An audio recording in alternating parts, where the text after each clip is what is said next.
अरे भाई, एक मानव की जो देह है 84 लाख योनियां काटने के बाद जो ये मनुष्य का शरीर मिलता है, बड़ी मुश्किल से मिला है, और उसको पाने के बाद में हम उसको तेरे और मेरे में अगर लगा दें और बर्बाद कर दें तो उसका कोई मतलब नहीं।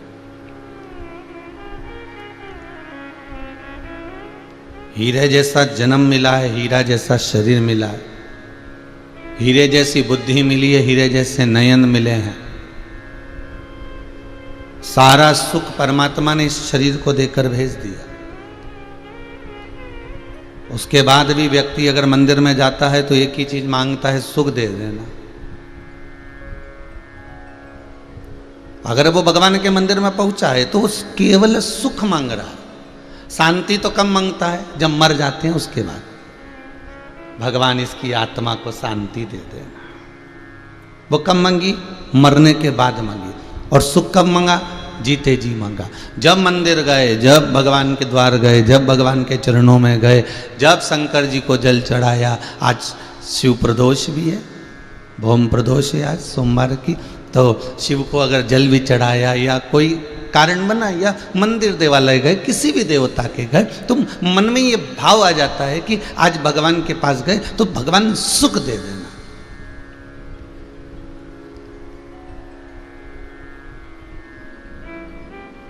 और शांति कब मांगी? जब 8-10 लोग इकट्ठे हो गए किसी के जाने के बाद, भगवान इसकी आत्मा को शांति दे देना। अगर वही शांति जो 10 लोगों ने इकट्ठे होकर मांगी थी, जो शांति दुनिया के लोगों ने बाद में मांगी थी, वो शांति अगर पहले मांग लेते तो सुख अपने आप तुम्हारे सम्मुख में हो जाता। पर शांति तो हमने केवल बाद में मांगी है। जब कोई मर जाए तो लिख के भेज दिया, पुष्प बनाकर, फूल बनाकर, ओम शांति लिख दी।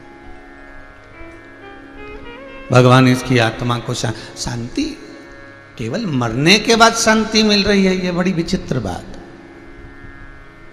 और उसके जाने के बाद तुमने कहा भगवान इसकी आत्मा को शांति देना, पर कभी तुमने वो जिंदा था, जीवित था, उसमें प्राण थे, तो कभी अच्छे से जाकर उससे बोलचाल तक नहीं करी, कभी मीठी वाणी उससे बोले ही नहीं, कभी उससे प्रेम के 2 शब्द नहीं बोल पाए। और जब जब वो उन्नति की सीढ़ी पर चढ़ता रहा, जब वो आगे बढ़ता रहा, जब वो तरक्की करता रहा, तब तब उसके पैर खींचने के लिए तैयार खड़े रहे।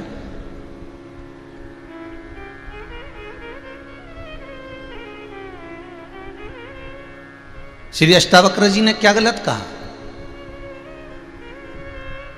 संत ऋषिवर श्री अष्टावक्र जी कहते हैं, अष्टावक्र जी कहते हैं कि जीवते अर्थात जब मनुष्य जीवित है, जब मनुष्य में प्राण है, जब तक मनुष्य में जान है, तब तक कोई तुम्हारी तारीफ करने वाला नहीं मिलेगा। बहुत कम लोग मिलेंगे जो तुम्हारे कुछ शांति आनंद का अनुभूति प्रदान कर दें, तुम्हारे धीरज को, आनंद को कहें कि हाँ ये अच्छा है। पर जीवते अर्थात जीवित हैं तब तक लोग तुम्हारी बुराई करने वाले मिलेंगे, खूब बुराइयां करेंगे, अपशब्द कहेंगे, ताने देंगे, आड़े टेढ़ी बात कहेंगे।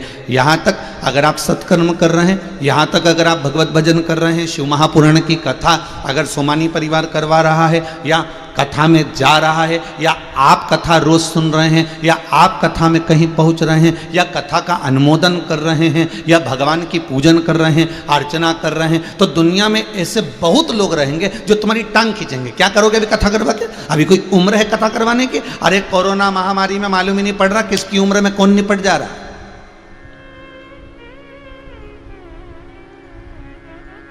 पहले तो लोग भजन गाते थे, भजन करो भरी जवानी में बुढ़ापा किसने देखा है। आज के जमाने में जवानी का भी भरोसा नहीं है, भजन भी चेंज करना पड़ेगा।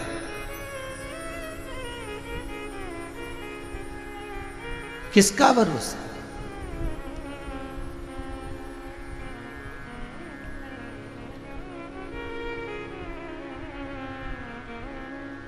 कल सूरत वाले सोमानी जी बोल रहे थे, गुरुदेव भगवान की भक्ति में जब मौका मिल जाए तब लगो। अब ये सीख लिया कि जीवन, ये कोरोना महामारी ने ये लोगों को दिखा दिया कि कुछ कब किसकी बारी आ जाए कोई भरोसा नहीं, लगे। पर शिवपुराण एक बात कहती है, एक व्यक्ति ने एक प्रश्न किया है कल एकादशी के अनुकूल, उसने जो लिखकर भेजा, उसने लिखकर भेजा, क्या गुरुदेव सत्य बताना नरक है? प्रश्न देखिए कितना भारी है। अब हम कह दें कि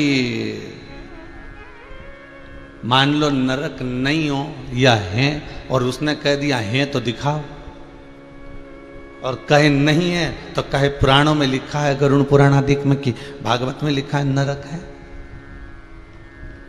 तो कितनी बड़ी समस्या में फंसाया उसने कि आप बस ये बता दो नरक। तो शिव पुराण की कथा में पहले भी कहा गया कि हम देखकर नहीं आए कि स्वर्ग है कि नरक है, हम देखकर नहीं आए, हमने तो शास्त्रों पर विश्वास किया है, हमने धर्म शास्त्रों पर विश्वास कर कर ये बात जान ली कि नरक है और स्वर्ग है। पर शिव महापुराण की कथा कहती है कि आप स्वर्ग जाओगे कि नरक जाओगे इसकी गारंटी नहीं है, पर एक गारंटी जरूर है कि मृत्यु लोक में जब मनुष्य का शरीर मिला है, इस शरीर में तुम इतना भजन कर लो, इतना पुण्य कमा लो, इतना सत्कर्म कर लो कि तुम बैकुंठ जाओ चाहे न जाओ, पर बैकुंठ वाला नारायण तुम्हारे दरवाजे पर आ जाए। इतना मतलब परिवार में, कुल में, मोहल्ले में इतना आनंद की अनुभूति कर लो, अपने घर में इतना आनंद कर लो कि तुम्हारा घर बैकुंठ बन जाए। एक महाराज जी ने प्रवचन में किसी से पूछा, बैकुंठ कौन कौन जाना चाहता है, जरा हाथ उठाओ। और जितने लोग बैठे थे सबने हाथ उठा दिया। आगे आगे एक 80 साल की अम्मा बैठी थी, उसने हाथ नहीं उठाया। महाराज जी ने पूछा, क्यों माता जी आप बैकुंठ नहीं जाना चाहती? माता जी बोली, महाराज जी मैं बैकुंठ जाके क्या करूंगी, ये सब की सब चली जाएगी तो मेरी सोसाइटी तो वैसी बैकुंठ हो जाएगी, मेरा मोहल्ला तो वैसी बैकुंठ हो जाएगा। इनके कारण तो नरक बना, दिन भर निंदा करती, दिन भर बुराई करती, दिन भर चिड़चिड़ करती, दिन भर क्रोध करती, दिन भर क्लेश करती, तो ये जाएगी तो अपने आप बैकुंठ बन जाएगा, तो मुझे बैकुंठ जाने की जरूरत नहीं महाराज। तो ना तो सियोर वाले महाराज ने जाकर देखा कि बैकुंठ है कि नरक है, और ना जितने लोग आस्था टीवी पर कथा सुन रहे हो, जितने यूट्यूब फेसबुक पर कथा सुन रहे हो, जितने मोबाइल पर कथा सुन रहे हो, ना आपने देखा कि बैकुंठ है कि नरक है। पर यह पक्का है कि भजन इतना कर लो, कीर्तन इतना कर लो, नाम स्मरण इतना कर लो कि बैकुंठ नाथ नारायण तुम्हारे दरवाजे पर आ जाए और तुम्हारा घर बैकुंठ जैसा हो जाए। तुम्हारी भक्ति इतनी करो। तो फिर अगर इस बात से भी अगर प्रश्न का उत्तर नहीं, तो कई कहे कि महाराज नरक है कि नहीं है? महाराज स्वर्ग नरक दोनों मृत्यु लोक पर हैं, जैसा करोगे वैसा भरोगे।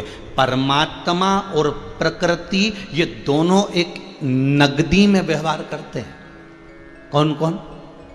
जितने आस्था के सामने बैठे हो जरा जम के बोलिए, परमात्मा और प्रकृति ये हमेशा नगदी का व्यवहार रखते हैं, इनके पास उधारी नहीं है, ये उधारी का काम करते ही नहीं, ये तो नगदी का काम करते हैं, ये नगदी का काम कर रहे हैं। परमात्मा और प्रकृति ये नगदी में लेन देन करते हैं। आप जैसा करोगे वैसा भरोगे, आपने जैसा कर्म किया वैसा आपको मिला। तो किसी ने कहा कि हमने गरुड़ पुराण में पढ़ा था एक रूरू नरक है। भाई 94 नरक, अन्य नरकों में एक रूरू नरक भी है। वो नरक कैसा है कि उस नरक में व्यक्ति के शरीर के इस जीवात्मा के टुकड़े टुकड़े कर कर, छोटे छोटे टुकड़े कर कर उसको खोलते हुए तेल में तला जाता है, उसको कहते हैं रूरू नरक।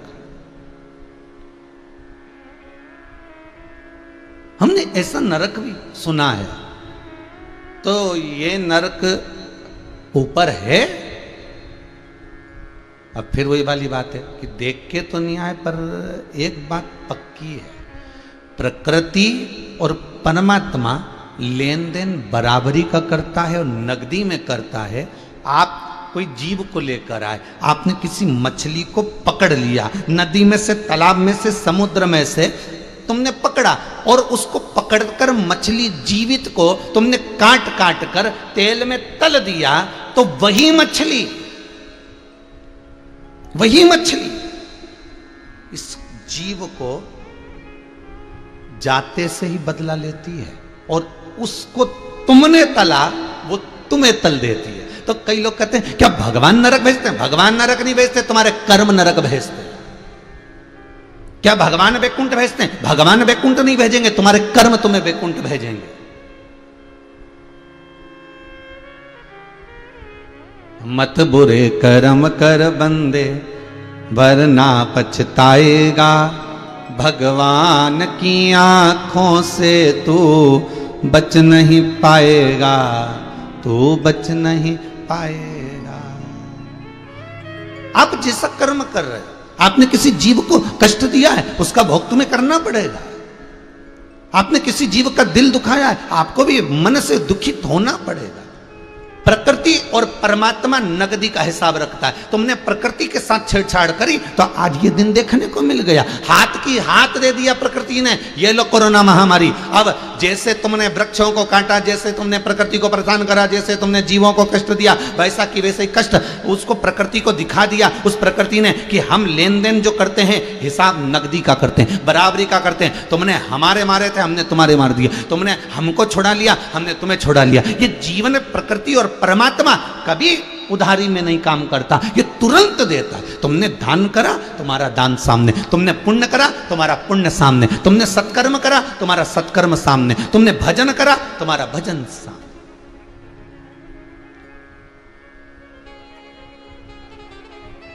ये चित्त वृत्ति, ये परमात्मा तुम्हें दे रहा है। और कितना सुंदर शास्त्र वर्णन कर रहा है, थोड़ा सा रिटर्न बढ़ेगा।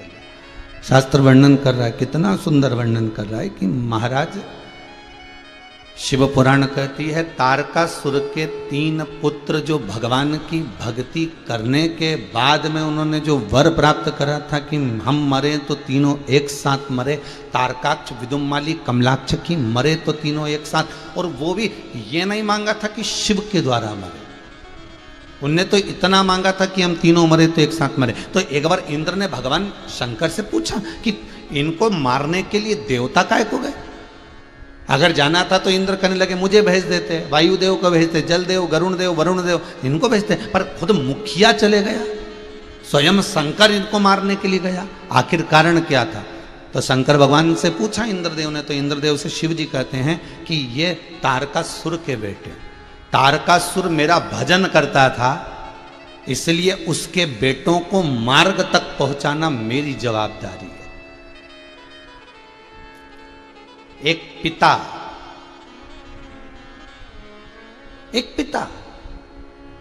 अगर लोन लेकर, कर्जा लेकर चला गया, मर गया, और पिता की दुकान बच्चे संभाल रहे हैं, पिता का व्यापार बच्चे संभाल रहे हैं, तो लोन कौन भरेगा?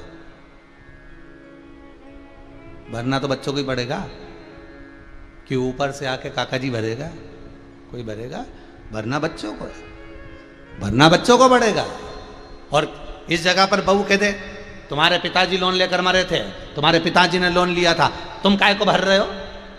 तो पति समझाकर कहेगा वो जगदम्बा तेरे हाथ जोड़ूं, अच्छे से समझ जा, लोन पिताजी ने लिया था, मकान में, दुकान में, जिसमें भी लिया था, वही दुकान से अपन कमा रहे हैं और उस दुकान को बरकरार रखना है, उस दुकान को रखना है, तो लोन तो देना पड़ेगा। उसी तरह तारकासुर के पुत्र 3, अब तारकासुर ने जो भजन करा था उस भजन का प्रमाण ये मिला कि भले इन्होंने नहीं मांगा कि शंकर के द्वारा मरूं, इन्होंने ये भी नहीं मांगा कि ब्रह्मा के द्वारा मरूं, इन्होंने ये भी नहीं मांगा तीनों ने कि मैं विष्णु के द्वारा मरूं, पर शंकर इनको मारने आए हैं। उसका फल ये है कि भजन अगर पिता करता है, भजन अगर माँ करती है, भजन घर के दादा दादी करते हैं, तो वो पोते पोती को भी प्राप्त होता है, वो घर के बेटे और बहू को भी प्राप्त होता है, वो घर के हर व्यक्ति को प्राप्त होता है। इसलिए शास्त्र कहता है घर में अगर एक पुण्य आत्मा जीव है तो वो घर को संभाल कर रखा है।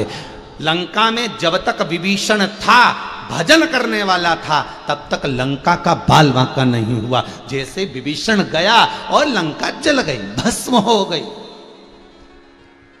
लंका समाप्त हो गई। जब तक अक्रूर जी थे कौरवों के साथ, तब तक उस हस्तिनापुर का, उन कौरवों का कुछ नहीं हुआ। अक्रूर काका गए, कौरव नष्ट हो गए। घर में अगर एक धर्मात्मा है, घर में अगर एक पुण्यात्मा है, घर में अगर एक भजन करने वाला है, तो समझ लेना तुम्हारा घर सेफ है, बचा हुआ है। इस घर को कोई नष्ट नहीं कर सकता। इस घर को कोई समाप्त नहीं कर सकता। अगर कोई भजन है करने वाला, कोई स्मरण करने वाला, कोई मंत्र जाप करने वाला, कोई नाम जाप करने वाला अगर है तो फिर सोचना नहीं। फिर क्यों सोचें? भाई सोचता वही है जिसकी बुद्धि। एक पत्नी मरते मरते अपने पति से बोली, अब मैं जा रही हूं, अपन दोनों बैकुंठ में मिलेंगे। इतना अच्छा पति, इतना बढ़िया धर्मात्मा, पुण्यात्मा, अब अपन दोनों बैकुंठ में मिलेंगे। दूसरे दिन से जैसे ही पत्नी के मरी, पति सारा गलत काम करने लगा। ने जुआ खेले, ने व्यसन करे, ने मदिरा पान करे, ने मांसाहार करे, सारा गलत काम करे। तो गांव के लोगों ने एक दिन उसको बुला गया और समझाया, क्यों रे, तू इतना अच्छा था, खूब रामायण गीता पढ़ता था, भजन करता, कीर्तन करता, और बताओ कि पत्नी के जाने के बाद इतना बिगड़ गया, काय के लिए ऐसा काम कर रहा है? तो क्या मेरी पत्नी बोल के गई अब बैकुंठ में मिलेंगे, और मैं बैकुंठ नहीं जाना चाहता। बैकुंठ में गया और वो मिलेगी, फिर वो प्राण खाएगी मेरे वहां पर। नीचे नहीं छोड़ा तो क्या ऊपर छोड़ेगी? इसलिए मुझे जाना ही नहीं। मैं भले गलत काम कर लूंगा पर उससे विपरीत जाऊंगा। वो बैकुंठ गई है तो मैं नरक जाऊंगा, पर उसके पास नहीं जाऊंगा। क्या कुछ नहीं, मैं नहीं जाऊंगा। तो गांव के लोगों ने कहा, भाई तू इतना समझदार होकर ऐसा ऐसा काम, तो मेरे को जाना ही नहीं बैकुंठ, मैं नहीं जाऊंगा। अब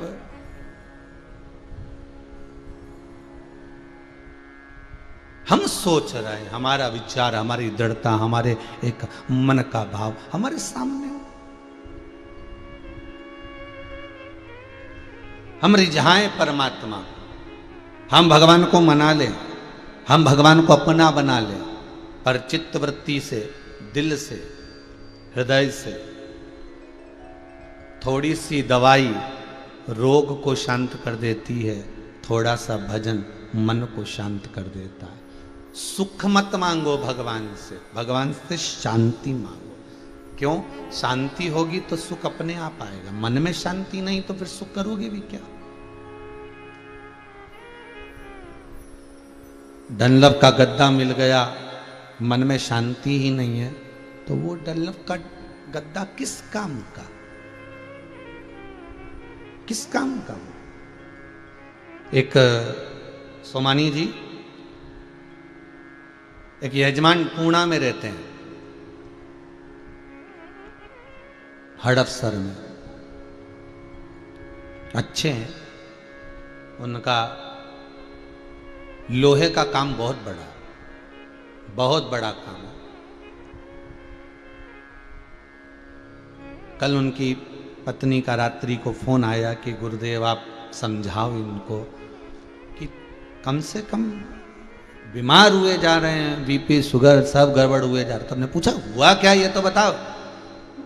अब इन्होंने क्या करा कि एक फैक्ट्री और डाल ली, लोन ले लिया, और साथ में वो फैक्ट्री चल नहीं रही। ये 2 साल से लॉकडाउन पड़ गया। अब रात की नींद उड़ी पड़ी है गुरुदेव, रात नहीं सोते, इधर उधर घूमते रहे, उल्लू जैसे बैठे रहे सोफा पे, हिले डुले, समझ में नहीं आ रहा इनको। और आज कम से कम गुरुदेव उनको ना सोए हुए 4 महीने हो गए।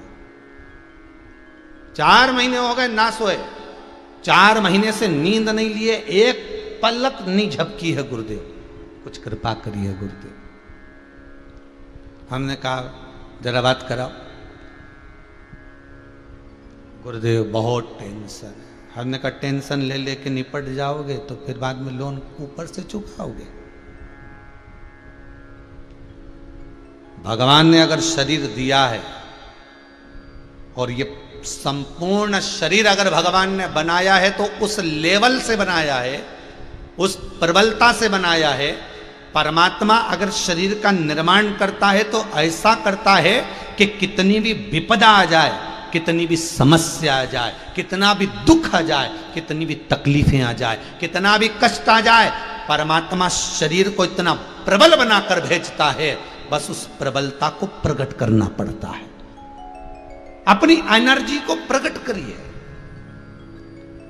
अभी अभी क्यों कर रहे हैं इम्यूनिटी बढ़ाइए? अरे अपने बल को प्रकट करिए। अगर हॉस्पिटल में पड़े हो तो डरने की बात नहीं है।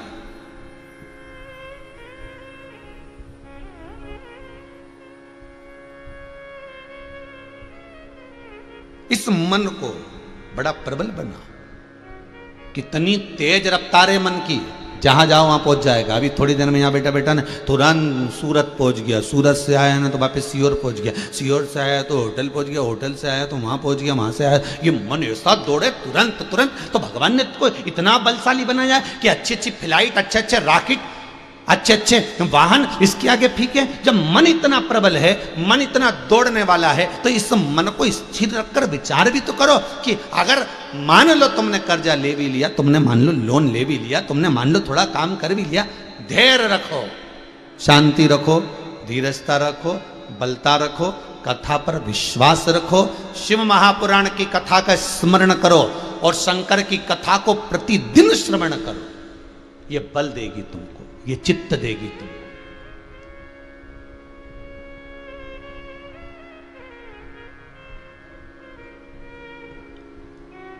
कई लोग कहते हैं महाराज जी, आप कहते हो कि कर्जा हो गया तो हो जाने दो, पर कथा सुनो तो क्या शिव पुराण आके कर्जा चुकाएगी? ये जो प्रश्न है ना, यही प्रश्न एक बार मलुक के मन में आ गया था। मलुक दास जो हैं, इनके मन में ये प्रश्न आ गया था। ये मलुक दास बाद में बने, पहले तो मलुक थे। इनका दोस्त रोज मंदिर जाता था, दिया लगाता, पूजन करता, आरती करता, अर्चना करता, और मलुक उससे बहुत चिढ़ता। मलुक के बताओ, भगवान के मंदिर में जाकर बैठ जाता है, नी कमाएगा तो क्या भगवान खाने को देगा?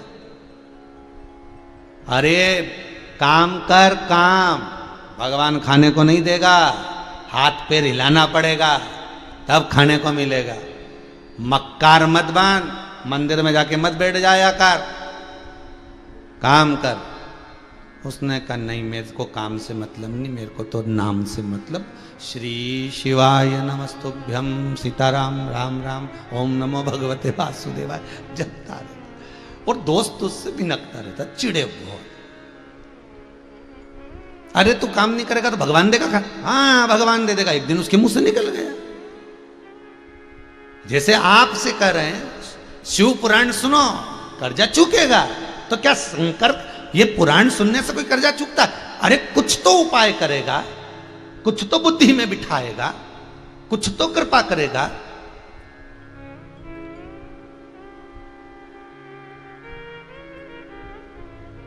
अरे भाई, एक पति ने पत्नी से कहा, क्यों बेटी बड़ी हो गई है, हाँ शादी करना है। पत्नी बोली वो तो कर देंगे।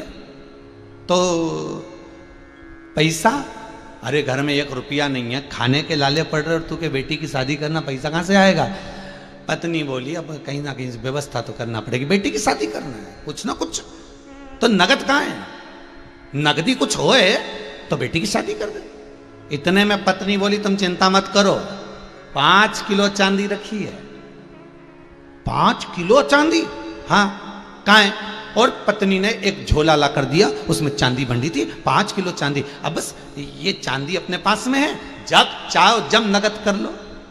चांदी बेची, पैसा आया, और पैसा आया तो बेटी की शादी में लगाया। ये चांदी हमारे पास में है, और अगर चांदी तुम्हारे पास में है तो इसको कभी भी नगद कर सकते हो। उसी तरह अगर शिव महापुराण की कथा तुम्हारे इस मन में है, इस चित्त वृत्ति में है, तो यह कभी भी परमात्मा को प्रकट कर सकती है।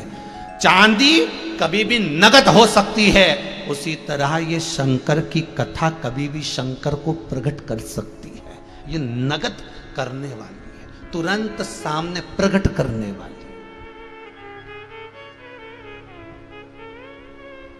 और जिसने शिव महापुराण की कथा को सुना है, जो शंकर की कथा का रसास्वादन करना है, भले मोबाइल पर करो, टीवी पर करो, तुम्हारी मर्जी पड़े जहां बैठकर करो, अगर कथा को श्रवण कर रहे हो तो समझ लेना कि भगवान की एक तिजोरी, एक चांदी की ईंट तुम्हारे पास में है। और जब चाहो तब तुम इसको नगद कर सकते हो, जब चाहो तब शंकर को प्रकट कर सकते हो। दिल से पुकारोगे, शिव तुम्हारे सामने होगा। क्या परमात्मा खाने को देगा? हाँ। और मान ले मैं जंगल में जाकर बैठ गया, वन में बैठ गया और तेरा भगवान नहीं आया तो क्या गारंटी मेरी तू जा बैठ जंगल में खाने को देगा? मलुक ने कहा मैं जंगल में जाके बैठ जाऊं, बिल्कुल कुछ हाथ पे नहीं लाऊं, मत हिला, काम भी नहीं करूं, मत कर, देगा वो खाने को, उसने जन्म दिया है। माता के स्तनों में जब दूध दे सकता है, अंदर पड़े हुए बालक का जब पेट भर सकता है, तो मरने पर गीता में उपदेश उसने दिया है कि मरेगा तो भी अग्नि और कफन मैं दूंगा। अभी कौन दूसरा दे रहा है? परिवार वाले तो मुर्दे को हाथ तक नहीं लगा रहा है, बापड़ान बेचारा दूसरा ही दे रहा है, अग्नि भी देने वाला दे रहा है, कफन देने वाला दे रहा है, लकड़ी देने वाला दे रहा है, कौन दूसरा आ रहा है? बेटे तो ऑनलाइन अंतिम संस्कार कर रहे हैं। अरे दिल्ली की घटना यूट्यूब पर निकालिएगा, फेसबुक पर निकालिए, अखबारों में निकालिए। एक मां हॉस्पिटल से ठीक होकर आ गई, दरवाजे पर मोहल्ले के लोग उसको लेकर गाड़ी में बैठे हैं और हारन बजा रहे हैं कि दरवाजा खोल दो, साहब तुम्हारी माता आई है, ठीक हो चुकी है, अब उसको कोरोना नहीं है, दरवाजा खोल दो। 2 दिन तक बेटे ने दरवाजा नहीं खोला है। बेटी को फोन करा कि तुम्हारी मां ठीक हो गई है, दरवाजा खुलवाइए। बेटी कहती है मैं पहचानती नहीं हूं। कितना विचित्र जमाना, कितना विचित्र। ये शिव पुराण कहती है, ये संसार के लोगों को दिखा दिया क्या तुम्हारा क्या पराया। अकेले आए थे अकेले जाना है, राम लाए थे राम जाना है। भगवत भजन कर लो, स्मरण कर लो, नाम जाप कर लो, जीवन का क्या ठिकाना है, कब जाना। तो मल्लुक कहते हैं क्या भगवान खाने को देगा? देगा। दोस्त ने कहा वही देगा। जंगल जाऊं, चले जा। वन में गया, उसने सोचा नीचे बैठूंगा, कोई ना रोटी लाकर दे दी तो दुनिया में दानदाता भी बहुत है, तो पेड़ पे चढ़ गया ऊपर। दोस्त ने शिव जी से कहा आज परीक्षा लेने गया है, मेरा मित्र मलूक गया है, कृपा करना पेट भर देना। बाबा ने ऐसी कृपा करी कि एक गाय चराने वाला आया, कपड़े में 4 रोटी लाया, थोड़ा सा अचार लाया। उसने सोचा नीचे रखूंगा कोई खा जाएगा जानवर, तो उन्हें पेड़ पे टांग दी। इसने मन में सोचा गजब भोलानाथ इसका, गजब करा, पेड़ पे रोटी दे दी। पर दोस्त तो कह रहा था कि मत खा, वो तो खिला के भी जाएगा, हाथ भी मत हिलाओ, पाँव भी मत हिलाओ, वो खिला कर जाएगा। तो आज देखो इतने ऊपर पेड़ पे कैसे खिलाने आता। इतने में 8-10 डाकू आ गए।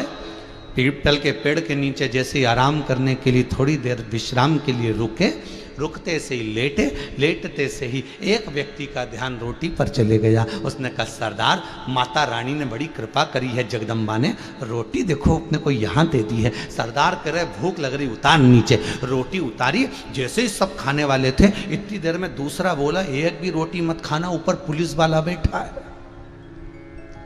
रोटी में नींद की गोली मिलाई होगी, अपन खाएंगे पकड़ा जाएंगे और ये जाके बंद कर देगा। सरदार क्या करें? सरदार ने कहा एक ही पुलिस वाला, नीचे उतार इसको, नीचे उतार इसको और बांध पेड़ से। और पेड़ से बांध दिया। सरदार क्या करें? सरदार की इसकी रोटी इसी को खिलाओ। अब ये तो क्या भगवान खिलाने आएगा, ये कि नहीं खाऊं। सरदार रोटी नहीं खा रहा। सरदार ने कहा मार मार के खिलाओ। दोनों इधर से 2 चा, दोनों इधर से 2 चा, बापड़े के नीला पीला कर दिया मार मार के। और खूब मारा ने रोटी खिलाई, मुंडा में ठोसा ठोसा के खिलाई, खूब खिलाई, पूरी रोटी खिला के इसको छोड़ के चले गए। अब ये शाम को जब गांव में गया तो मित्र मिल गया। मित्र ने कहा मेरा भोलानाथ मिला था। मलुक कहते हैं तेरा भोलानाथ नहीं खाओ तो मारता भी था, बड़ा नहीं खाओ तो मारता भी है। शिव है वो। मलुक मलुक नहीं रह गए, मलुक दास बन गए, जिन्होंने एक पंक्ति लिख दी, अजगर करे ना चाकरी, पंछी करे ना काज, दास मलुक का कह गए, सबके दाता राम। अर्थात जिसने जन्म दिया है, परवरिश की गारंटी भी उसकी है।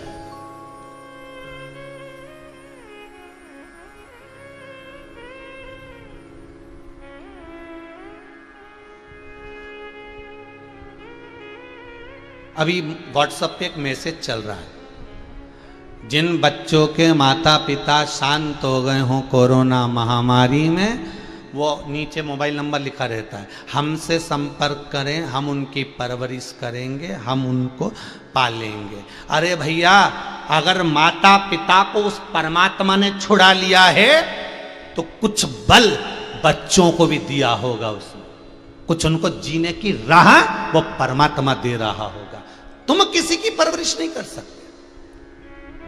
तुम किसी की परवरिश के लिए अग्रणी, परमात्मा आगे आएगा, कोई दूसरा नहीं। और वो किसी भी रूप में आ सकता है, किसी भी रूप में पाल सकता है, कभी भी आ सकता है। उसके पहचान के नेत्र चाहिए।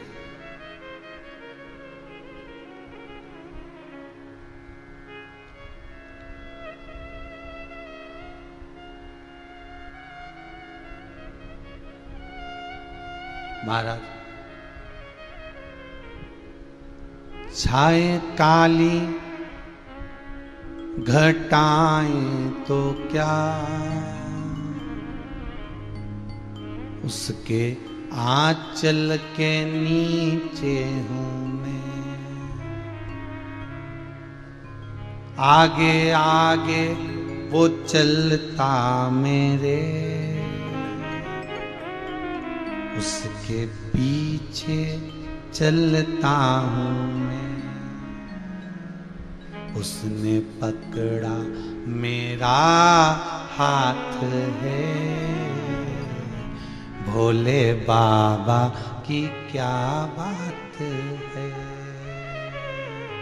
भोले बाबा मेरे साथ हैं, तो डरने की क्या बात है, भोले बाबा मेरे साथ हैं, सब गाइए, तो डरने की क्या बात है,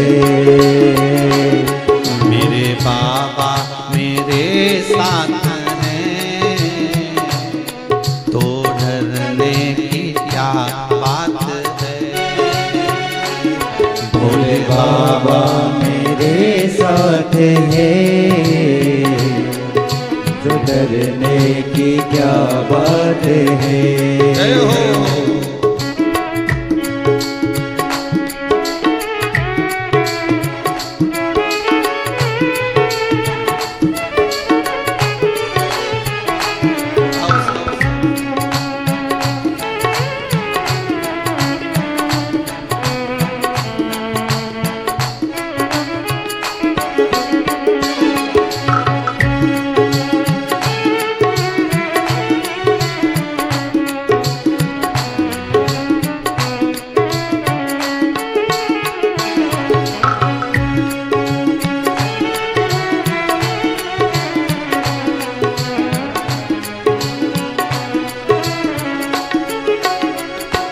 तेरी करुणा का वर्णन करूं, मेरी वाणी में वो दम नहीं, तेरी करुणा का वर्णन करूं, मेरे भोले, मेरी वाणी में ओ दम नहीं, तेरी करुणा का वर्णन करूं, मेरी वाणी में वो दम नहीं, तेरी करुणा का वर्णन करूं, मेरी वाणी में ओ दम नहीं, जब से तेरा सहारा मिला,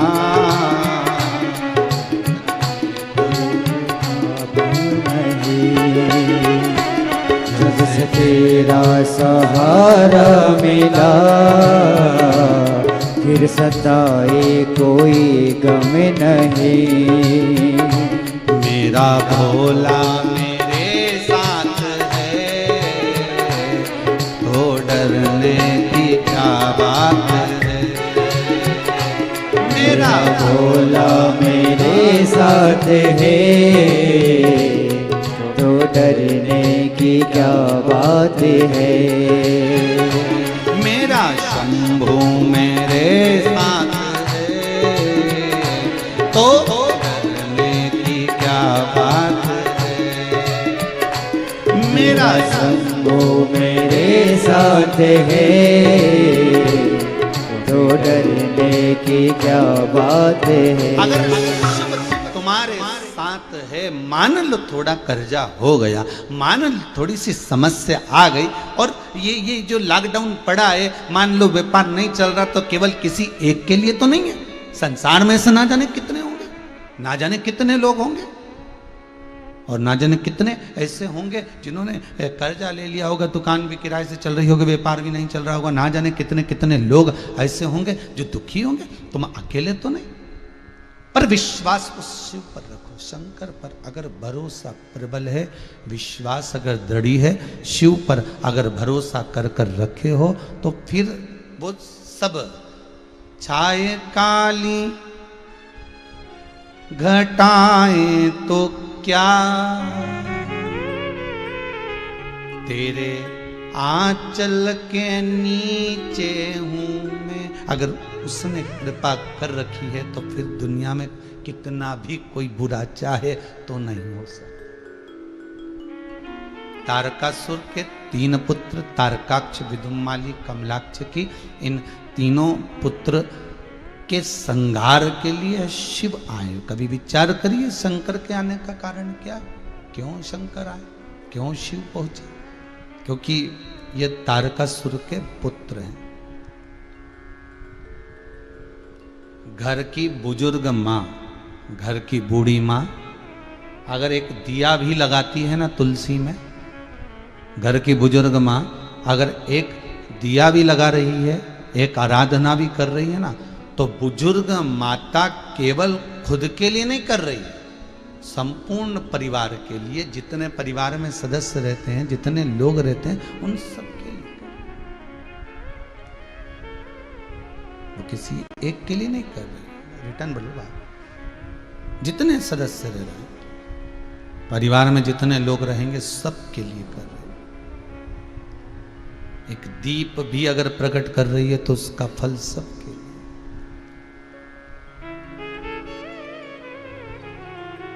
कितनी माताएं हैं, जितने भी आस्था चैनल पर सुन रहे हो, टीवी पर सुन रहे हो, मोबाइल पर सुन रहे हो, जितनी बुजुर्ग माताएं आपके घर की बैठी हैं,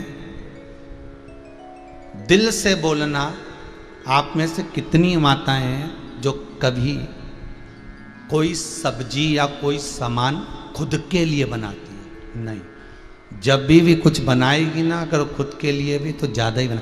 एकादशी बूढ़ी माता की, और फरियाल इतना बनाती है कि बहुओं को भी दे देती, तू भी ले ले थोड़ा सा, थोड़ा चिप्स तू ले ले, हो थोड़ा सा, मैंने खीर अच्छी बनाई बेटा तू ले ले। फरियाल भी बना, अकेले की एकादशी पर बनाती इतना है कि सबको बांट देती है।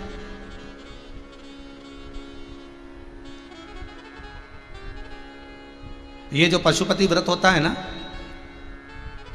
इस पशुपति व्रत का नियम है कि प्रसाद के जब 3 हिस्से होते हैं तो 2 हिस्से मंदिर में छोड़ना पड़ते हैं और 1 हिस्से लेकर आना पड़ता है। और पशुपति व्रत का नियम कि जो हिस्सा तुम लेकर आए हो वो हिस्सा तुमको ही खाना है। अगर वो हिस्सा तुमने किसी को दे दिया तो वो व्रत खंडित हो जाता है। अब दिक्कत ये आता, बेचारी बूढ़ी माँ जब व्रत करती है या उस व्रत को करती है ना, पशुपति व्रत को, और खीर बना कर ले जाती है या हलवा बना कर ले जाए, सीरा बना कर ले जाए, मिठाई ले जाए, और जब वो एक हिस्सा लेकर आती है ना, और घर में पोता पोती, बच्चे, बहू बेटा सब दिखते हैं, तो बड़ा उसका मन दुखता है कि इनको कैसे दूं। और सियोर वाला महाराज ने कहा खुद कोई खाना। अच्छा, टेंशन बहुत बड़ा हो जाता है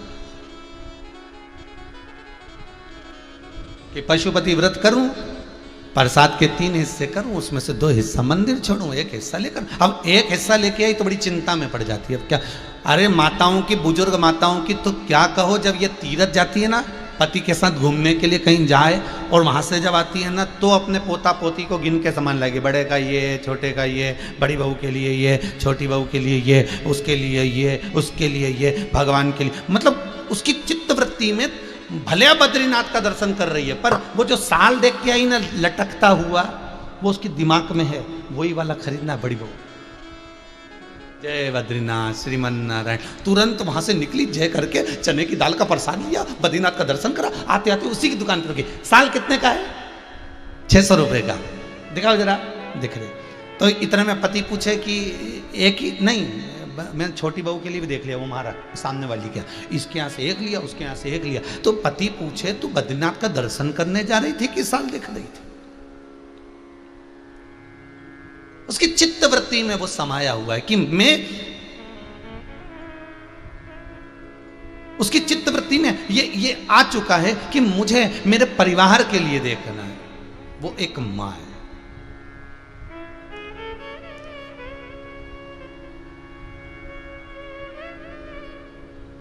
वो एक माँ है। उसी तरह परमात्मा घर का बुजुर्ग जैसे घर के लिए सोचता है, परमात्मा अपन सब के लिए सोचता है। उसने अगर दुख दिया है तो सुख भी वही देने वाला। टेंशन ले लेके नींद नहीं आ रही है, सो नहीं रहे हो, जग जा रहे हो, दवाइयाँ लेना पड़ रही है, ऐसे मरने से कोई फायदा नहीं है। इससे तो शिव महापुराण की कथा सुनो, भजन करो, कीर्तन करो। ये चांदी की वो ईंट है शिव पुराण। ये वो ईंट है जो कभी भी नगद हो सकती है। भजन तुम्हारा करा हुआ, स्मरण तुम्हारा करा हुआ, शंकर की कथा तुम्हारी सुनी हुई कभी भी शंकर को प्रकट कर सकती है। जिस दिन तुमने दिल से पुकारा शंकर को, शंकर तुम्हारे सामने होगा। तारकाक्ष, विदुमाली, कमलाक्ष की तीनों मरे, शिव के हाथ से मरे, क्योंकि तारकासुर का थोड़ा सा पुण्य था। शंकर के चरणों का वो अनुमोदन करता था, शिव का स्मरण करता था।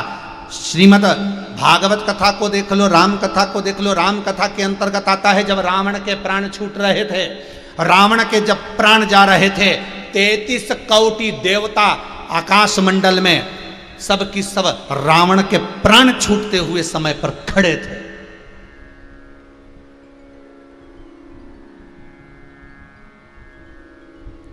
क्यों भैया?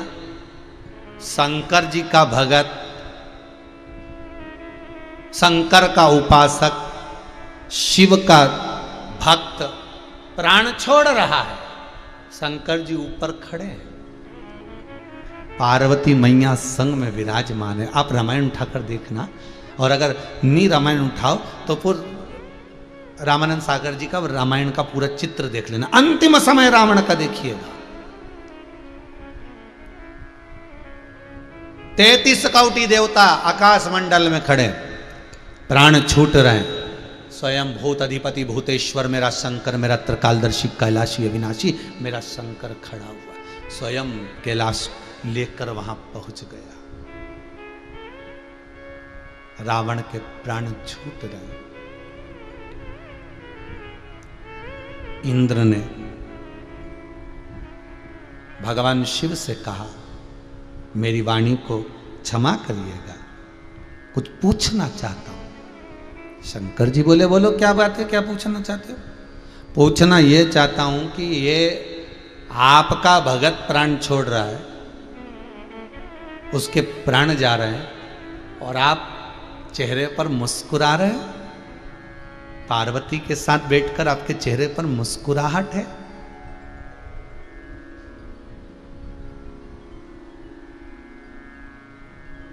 क्यों? शिवजी कहते हैं, एक बार लंकाधिपति रावण जब ब्रह्मा जी से वर मांग लिया था, ब्रह्मदेव से जब लंकाधिपति रावण ने वर मांग लिया था कि नाभि में अमृत रहे, वही सूखे तम मरूं। भगवान नारायण कोई मारने वाला मनुष्य हो तो भगवान नारायण बनकर आए। ये लंकाधिपति रावण ने वर मांगे थे। रावण संहिता कहती है, रावण संहिता को कभी पढ़ी तो रावण संहिता कहती है कि रावण ने शंकर से एक वर मांगा था कि जिस समय मेरे प्राण छूटे, जिसकी मैंने आराधना करी है, उसका मुस्कुराता हुआ चेहरा मेरे सामने हो। अंतिम बिंदु में भी वही सामने खड़ा। ये कोरोना महामारी में ज्यादा से ज्यादा लोग मरे कैसे हैं उसको भी समझ लेना कि इनको परिवार से दूर पटक दिया गया, मिलने नहीं दिया गया। अगर ये मिलने देते, परिवार वालों से बातचीत करने देते, हंसी मजाक करने देते, तो ये पक्का है इतने नहीं मरते। जिसको चाहते हैं, जिससे प्रेम करते हैं, जिससे स्नेह करते हैं, अकेला व्यक्ति डिप्रेशन में चले जाता है, पड़ा पड़ा सोचता रहता है अब क्या होगा, हम कोरोना हो गया, वायरस लग गया, इतने इंजेक्शन लगेंगे, ऐसा अकेला सोचता रहता है। भले डॉक्टर दिख रहे हैं, भले सिस्टर दिख रही, भले दवाई दे रही है, भले खाना खिला रहा है, पर वो डिप्रेशन में पड़ा वो मर जाता है। ये जो गए उनका कारण यही था कि आधे से ज्यादा तो डिप्रेशन में चले, कि अब बीमारी लग गई अब चले जाएंगे, अब लग गई अब चले जाएंगे। अगर इनके परिवार वाले मिलते, ऐसी बीमारी नहीं होती है भयंकर कि एक दूसरे के स्पर्श से वो बीमारी फैले, अगर नहीं होती और परिवार वालों के बीच में रहता तो ये पक्का था कि मरते नहीं इतने। जिसको रावण ने मांगा, लंकाधिपति लंकेश, रावण कहता है शंभु शंकर से, है कैलाशी है शंकर। रावण संहिता कहती है कि जब मेरे प्राण छूटे मेरा महादेव ऐसा मुस्कुराता हुआ मेरे सामने होना चाहिए। शंकर ने पूछा, ऐ लंकाधिपति रावण लंकेश, तेरे प्राण छूटेंगे, तू मेरा इतना भगत है, कैलाश पर्वत को तूने भुजाओं पर उठाया, तूने मेरा स्तमन मेरा स्मरण हर पल करा है, और तू मरे और मैं तुझे देखूं और मुस्कुराऊं, ये कहाँ की रीति है। लंकाधिपति रावण कहता है, जिसको दिल से चाहा जाता है उसको हमेशा प्रसन्न देखा जाता है। मैंने आपको दिल से चाहा है। जिसको व्यक्ति प्रेम करता है, और सरल भाषा में समझ लो, जिसको आप बहुत चाहते हो, जिसको आप बहुत प्रेम करते हो, जिसको आप दिल से ज्यादा चाहते हो, उसको कभी दुखी नहीं देख सकते। राधा और कृष्ण का प्रेम कितना प्रबल था। एक दिन राधा जी ने भगवान कृष्ण से पूछा, कन्हैया मैं कहां कहां पर हूं बताओ।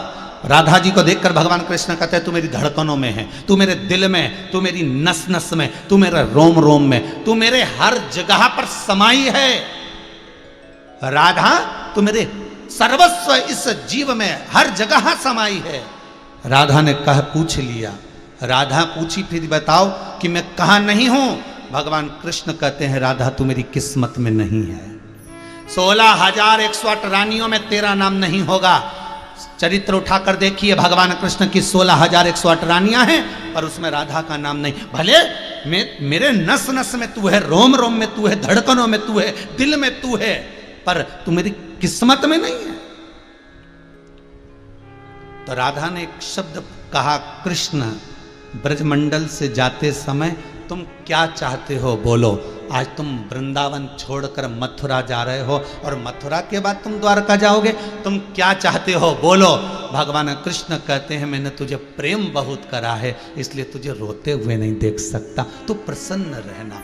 उद्धव जी जब गोपियों को ज्ञान देने पहुंचे थे, आप लोगों ने तो खूब भागवत सुनी है साहब, टीवी पर शिवपुराण तो अब आना चालू हुई है, इससे पहले तो भागवत ही चलती थी, और खूब चलती, और अभी भी चलती है।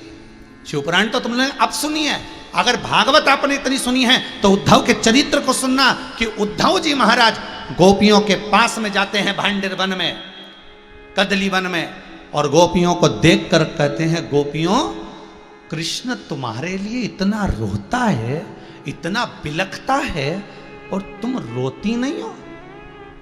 गोपियां कहती है, काय को रोए। पहले उद्धव ये बता कि रोए काय को।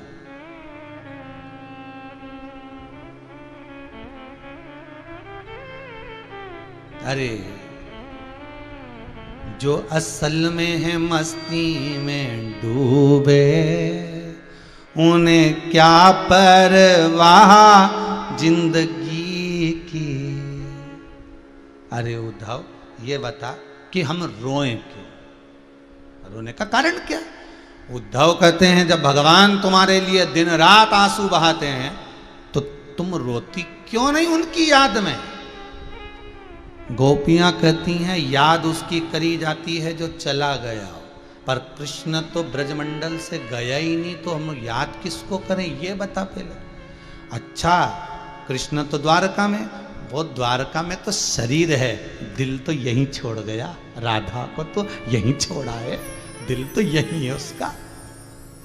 द्वारका में तो शरीर है, मेरे कृष्ण का दिल तो यही ब्रजमंडल में, यही बरसाने में, यही नंदगांव, यही गोकुल, यही ब्रजमंडल, ब्रज 84 कोस में राधा है, तो कृष्ण का दिल यहां।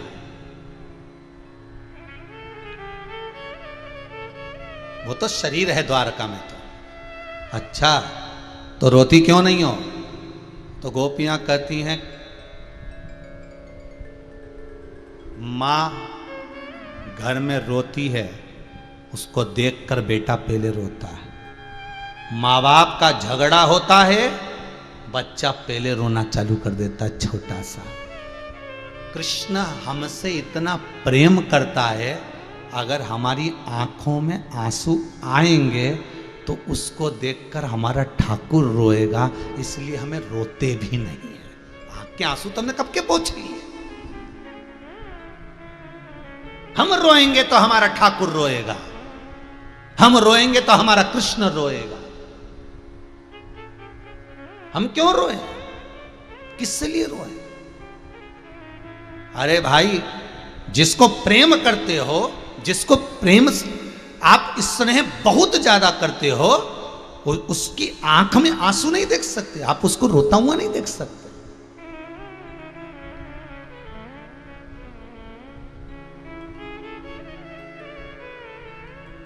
आ बैठ मेरे सामने,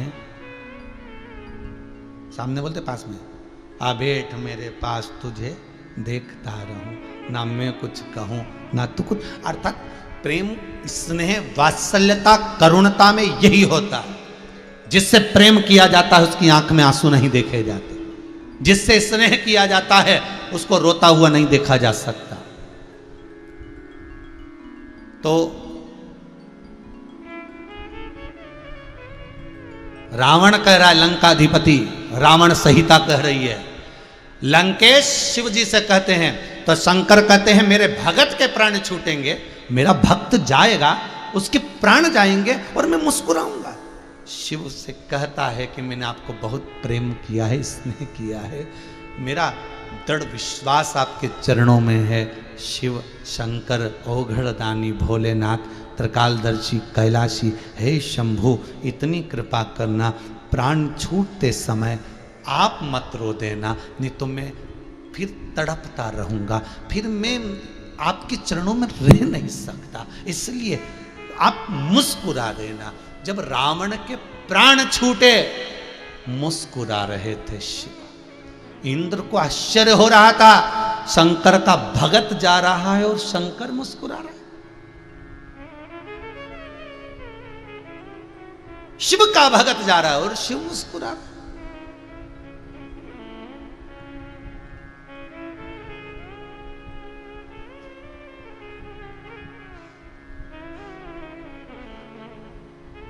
खाली न जाता कोई दर से तुम्हारे, खाली न जाता कोई दर से तुम्हारे, मैं भी खड़ा हूँ नन्ही बाहें पसारे, मैं भी खड़ा हूँ नन्ही बाहें पसारे, अपने हृदय से लगा लो लगा लो, गिरा जा रहा हूँ, उठा लो उठा लो प्रभु अपने दर से, अब तो न टालो, गिरा जा रहा हूँ, उठा लो उठा लो। जिसको प्रेम किया, स्नेह किया, वात्सल्यता जिससे रखी, वो मुस्कुराता हुआ दिख जाए तो प्राण भी फिर आनंद से जाए, आनंद से। जब व्यक्ति को सारे सुख मिल जाते हैं ना, उसका हृदय जब संतुष्ट हो जाता है, क्योंकि मन संतुष्ट होना जरूरी है।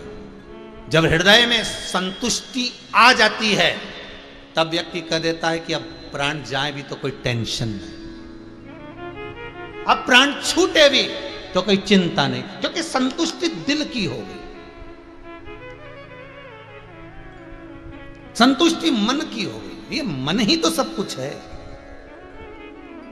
प्रसन्न चित्तता में इस जीव को लग एक बुजुर्ग व्यक्ति नाई की दुकान पर गया, नाई से कहा, कुछ बोला नहीं, कुर्सी पे जाके बैठ गया। नाई को बड़ा गुस्सा आया, इसकी खोपड़िया पे 8 बाल हैं। कितने बाल? 8। तो नाई गुस्से में बोला, गिनूं कि काटूं? गुस्सा आएगा तो यही बोलेगा कि तू कुर्सी पर आकर बैठा है, अब गिनूं कि काटूं? बूढ़ा भी बड़ा विचित्र था, ना काट ना गिन, कलर कर दे। ना काट ना गिन, कलर। तो उमंगता में जब आनंदता होती है तब मिलन की आस और कुछ हो जाती है। संतुष्टि जब पूर्ण हो जाए, जब जीव भीतर से संतुष्ट हो गया, भीतर से आनंदित हो गया, फिर उसके भीतर कुछ रहा ही। अब परमात्मा आए जब मैं तैयार है, जब मैं जा सकता हूं, उसके संतुष्टिता, संतुष्टि।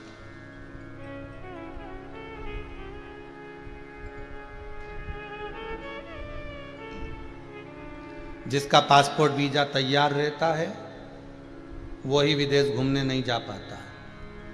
जब तक पासपोर्ट वीजा तैयार नहीं होता तब तक पीछे पड़े रहते हो, जरा बनवा दो साहब, पासपोर्ट बनवाओ, वीजा बनवाओ, हमें जाना है, हमें वहाँ जाना है, हमें वहाँ जाना है। और जैसे ही बन के आया तो ये 2 साल से लॉकडाउन फंस गया, ले अब घूमने चले जा, तो क्या अब तो ऐसे में कैसे? तो जो चीज़ नहीं होती है ना उसकी उमंगता रहती है। जैसे घर में फ्रिज नहीं है तो मन में आएगा फ्रिज आ जाए, फ्रिज आ जाए, फिर फ्रिज आ गया नहीं तो उसमें मालूम पड़े तरबूजा रख दिया, खरबूजा रख दिया, भगोनी रख दी, बर्तन रख दिया, बचा कुचा सारा अटाला सटाला रात को जितना बचे ने फ्रिज में भर दो।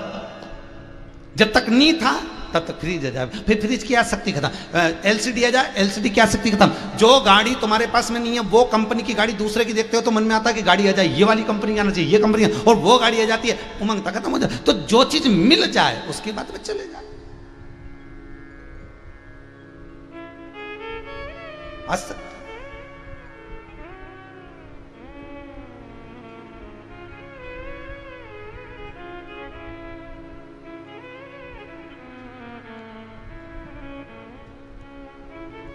बस एक बार परमात्मा के चरणों में ये दिल, मन, चित्त, वृत्ति पहुंच गई, फिर टेंशन नहीं। तारकासुर के 3 पुत्र तारकाक्ष, विदुम्माली, कमलाक्षकी के प्राण शिव हरे, क्योंकि इसके पिता के हृदय में कहीं शिव था, कहीं शंकर था।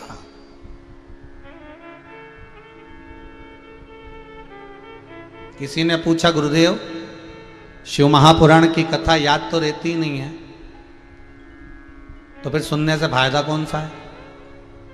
हमने कहा, बेटा गुलाब जामुन 1 महीने पहले खा ले पर शरीर में रक्त बनकर चल रही है, अर्थात साबुन देखा है? सब लोगों ने नहाए तो हो गए, जितने भी आस्था चैनल पे कथा सुन रहे हो, मोबाइल पे सुन रहे हो, नहाए कि नहीं नहाए ये तो बताओ। सोफे पे बैठे हो, पलंग पे बैठे हो, नीचे बैठे हो, जहां बैठे हो, मन में विचार करो, साबुन देखा कि नहीं देखा? देखा है ना। तो साबुन में जो कलर होता है, जैसे आपने कोई साबुन लिया, कोई भी कंपनी का लिया हो, तुम्हारी मर्जी हो, जिस रेपर का लिया हो, अब एक से बढ़कर एक साबुन आ रहा है आजकल, तो है खूब बढ़िया, ना जाने कौन कौन सी डिजाइन का। तो उसमें जो कलर होता है, मेल उसी से साफ होता है क्या? अरे बोलो तो उससे साफ होता है? नहीं, वो तो कलर इसलिए दिया अच्छा दिखे। फिर उसमें जो खुशबू होती है साबुन में अच्छी अच्छी, उससे मेल साफ होता है क्या? नहीं, वो तो इसलिए दिया कि लोग उसको खरीदें अच्छे से। उसके ऊपर रेपर लगा रहता है, उससे मेल साफ होता है क्या? नहीं। साबुन का कलर मेल साफ नहीं करता, साबुन में जो खुशबू रहती है वो मेल साफ नहीं करती। हाँ, साबुन जब नहाते हो तो फिर मेल कहां से साफ हो जाता है? मतलब साबुन के अंदर कलर और खुशबू से मतलब नहीं है। साबुन के अंदर कोई कास्टेट ऐसा रहता है, कोई सोडा ऐसा रहता है जिससे मेल साफ हो जाता है। उसी तरह लोग कहें कि ये मंच बना है इससे ज्ञान प्राप्त हो जाए, नहीं होगा। लोग कहें ये माइक लगा इससे ज्ञान प्राप्त हो जाए, नहीं होगा। कोई कहे कि यहाँ बिछात अच्छी हुई है या स्टेज अच्छा बना है या मंडप अच्छा बना है तो इससे ज्ञान प्राप्त, नहीं नहीं नहीं, इससे नहीं। शिव महापुराण वो साबुन की बट्टी है जो बट्टी एक बार अगर तन पे लग गई और ये शिव पुराण का ज्ञान अपने भीतर पहुंच गया तो ये पक्का है कि अंदर का मेल कपट छल छिद्र बेईमानी प्रपंच सब हट गया, ये सब समाप्त। और गलती नहीं है, ये साबुन की बट्टी बड़ी विचित्र, गलती नहीं है। भागवत बट्टी को देख लो, भागवत को भी साबुन की बट्टी, वो भी बट्टी कोई कम है। 5200 साल पहले सुखदेव जी महाराज ने राजा परीक्षित को श्रीमद् भागवत कथा शुक्र तीर्थ में बड़ के पेड़ के नीचे सुनाई थी, गंगा के घाट पर। 5200 साल पहले से भागवत चलती चलती चलती आज तक चल रही है। साबुन की बट्टी खत्म नहीं हुई, ना जाने कितने खत्म हो गए। कपड़ा फट गया पर बट्टी नहीं फटी, वो बट्टी वैसी की वैसी। और जो कपड़ा धोया वो उजल हो गया। जिसने सुनी शिव महापुराण वो बट्टी है, हजारों वर्ष से चल रही है। वेद व्यास जी ने जब इसका रचना करी तब से शिव महापुराण की कथा, उससे भी पहले तुमरुका जी ने चंचुला देवी को सुनाई, तब से उससे भी पहले शंकर ने सुनाई पार्वती को, तब से निरंतर चल रही है। और ये साबुन की बट्टी सब कुछ साफ करे जा रही है। पर बस भीतर अपने अगर एक बार शिव महापुराण प्रवेश कर गई, एक बार ये ज्ञान प्राप्त हो गया तो अज्ञान से बचाता रहेगा। भले सुनी बाद में नहीं सुनी, पर ये पक्का है ये जो इंजेक्शन जो लग रहा है ना, ये वैक्सीन इसलिए लगाया जा रहा है कि तुम्हारी बॉडी प्रबल हो जाए, ये इससे लड़ने की सामर्थ्यता इसमें उत्पन्न हो जाए। उसी तरह शिव पुराण भी तुम्हारे भीतर इसलिए दी जा रही है कि ये तुम्हारे को एंटीबॉडी उत्पन्न कर दे। ये काम, लोभ, आसक्ति, वासना, तृष्णा ये सब दूर हो जाए, सब दूर। तारकाक्ष, विदुम्माली, कमलाक्ष की तीनों चले गए। समय आया, शिव महापुराण की कथा कहती है शंकर भगवान पार्वती के साथ में विराजमान थे। माँ जगत जननी जगदम्बा आद्य शक्ति माँ दुर्गा बैठी हुई। तभी उसी समय पर एक विदल और उत्पल नाम के असुर आए, शंकर भगवान ने उनको मार गिराया। माँ जगत जननी ने कुंदुक का प्रहार करा, शिव जी का नाम कुंदकेश्वर पड़ गया।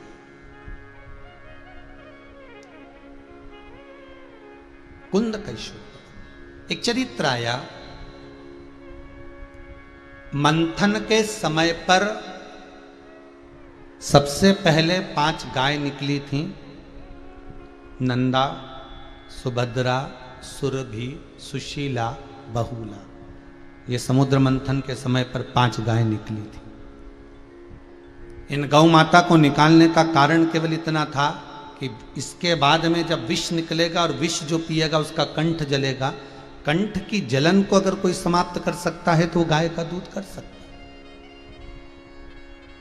उसके सिवाय कोई समाप्त नहीं हो सकता।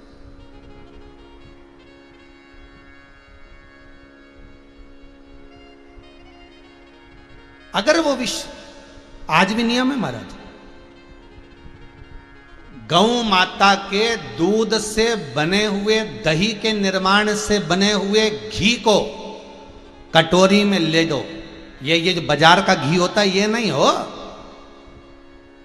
गौ माता के दूध से निर्मित घी को कटोरी में लेकर जो शंकर भगवान के शिवलिंग पर जाकर ओम का स्मरण कर देता है, उसके हृदय को शांति की अनुभूति होती है। कितना भी डिप्रेशन चल रहा हो वो समाप्त होता है। केवल ओम बना देने पर उस घी को अपने मस्तक पर लगाकर अपनी शिखा चोटी के भाग पर उसको लगा लेने पर धीरजता आती, शांति आती है, डिप्रेशन की गोली नहीं खाना पड़ती, डिप्रेशन समाप्त हो जाता है, वो मन उसका आनंदित होने लगता है। गाय का घी, गौ माता का घृत,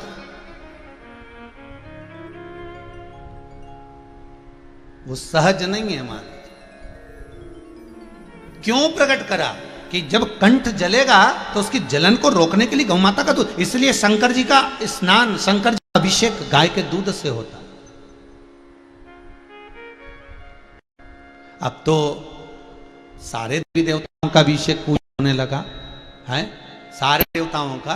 पहले जो प्रमाण था, जो पहले प्रामाणिकता थी, तो उस प्रामाणिकता के अंतर्गत एक गाय के दूध का अभिषेक या पंचामृत अभिषेक शंकर भगवान का होता था, दूसरा शालिग्राम भगवान का होता था।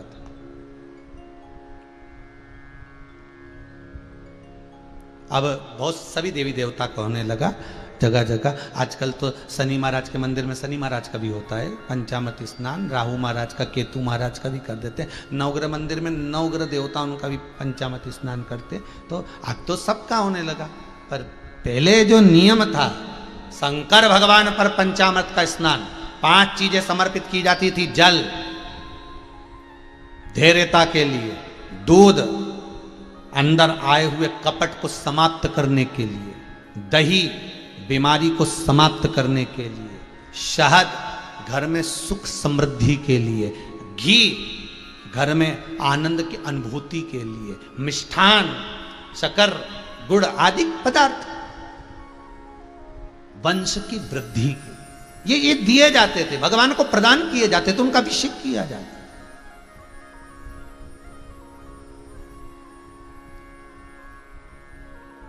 अब सबके हैं, होता है।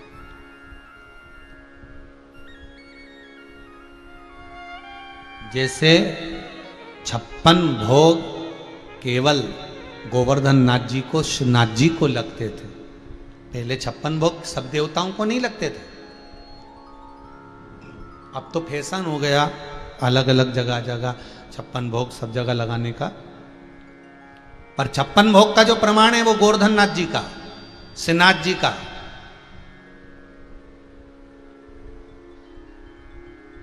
बाकी के देवी देवताओं का आप भोग बनाओ, बहुत सारे बनाओ, पर 56 भोग का प्रमाण नहीं, क्योंकि 56 भोग तो केवल गोवर्धन नाथ जी को लगे थे। और कब लगे थे? जब भगवान कृष्ण ने गोवर्धन पर्वत उठा लिया था, और उठाने के बाद जब पर्वत नीचे रखा था तब उनको 56 भोग लगे थे। तो 56 ही क्यों लगे थे? तो उसके लिए भी वर्णन किया गया। 7 दिन तक भगवान कृष्ण ने पर्वत को उठाया था। एक दिन में श्री जी बाबा को, मेरे ठाकुर जी को 8 बार भोग लगता है। 7 दिन तक जब तक पर्वत उठाकर रखा, भगवान ने कुछ नहीं खाया।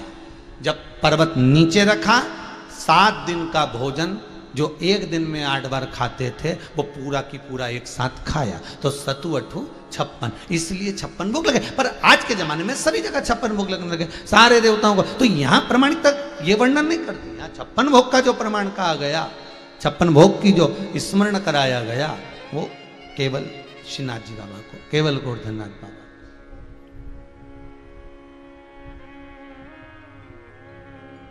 अब जगह जगह लगने लगे। अब आजकल तो एक जगह पर हमने पढ़ा था भेरू जी को 56 भोग लगेंगे, तो हमने कहा ठीक है।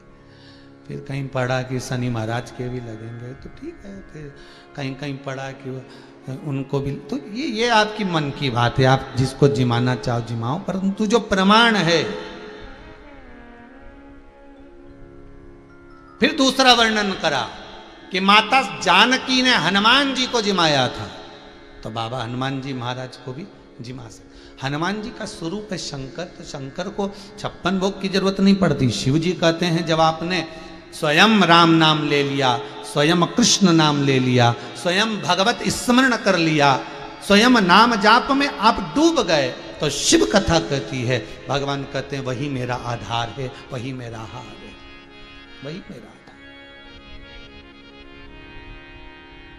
फिर मुझे कुछ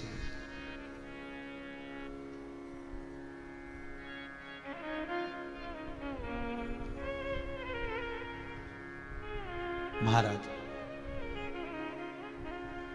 तेरे डमरू की धुन सुन के मैं काशी नगरी आई हूँ। तेरे डमरू की धुन सुन के मैं काशी नगरी आई हूँ।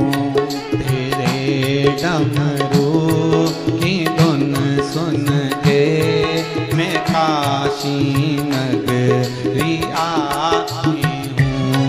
तेरे डमरू की धुन सुन के मैं आज प्रदोष है, सभी लोग आइए। आई हूँ। मैं काशी नगरी आई हूँ। मैं काशी नगरी आई हूँ। मैं काशी नगरी आई हूँ। मैं काशी नगरी आई हूँ। मैं काशी नगरी आई हूँ। मैं काशी नगरी आई हूँ। मैं काशी नगरी आई हूँ। मैं काशी नगरी आई हूँ। मेरे भोले ओ बम बोले मैं काशी नगरी आई हूँ। मेरे भोले ओ बम भोले मैं काशी नगरी आई हूँ। जय हो।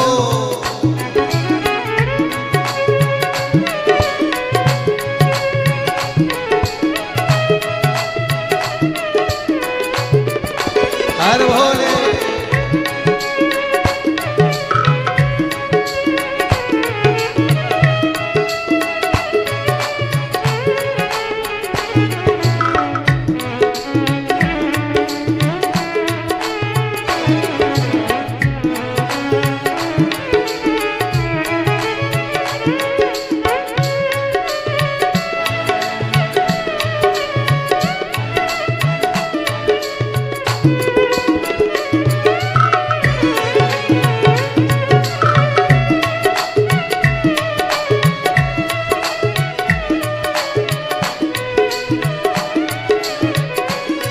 सुना है हमने ओ भोले तेरी काशी में गंगा है।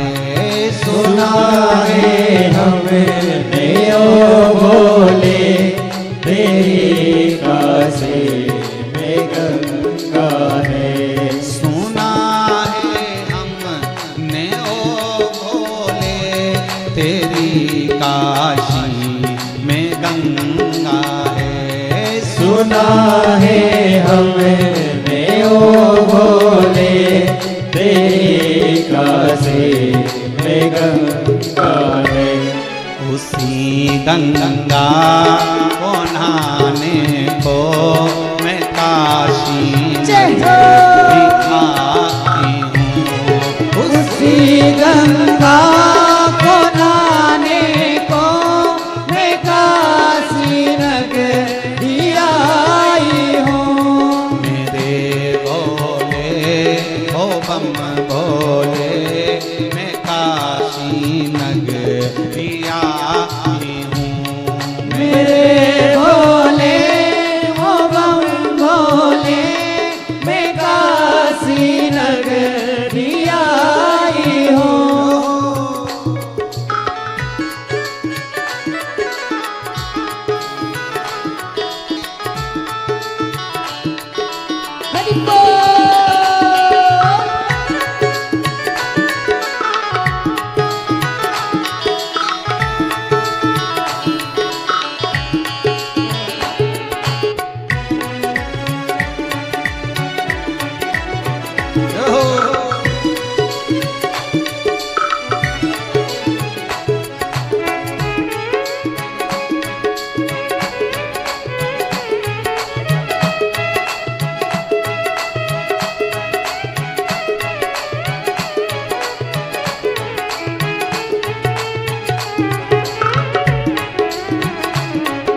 तेरी काशी में मुक्ति है।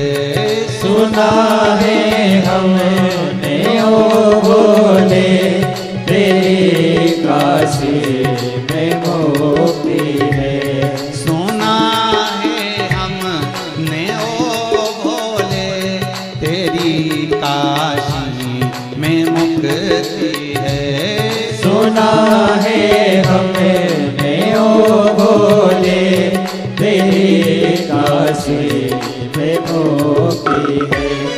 उसी मोक्ति को पाने को मैं काशी नगर दिखाती हूँ। उसी मुक्ति को पाने को मैं काशी नगरी आई हूँ।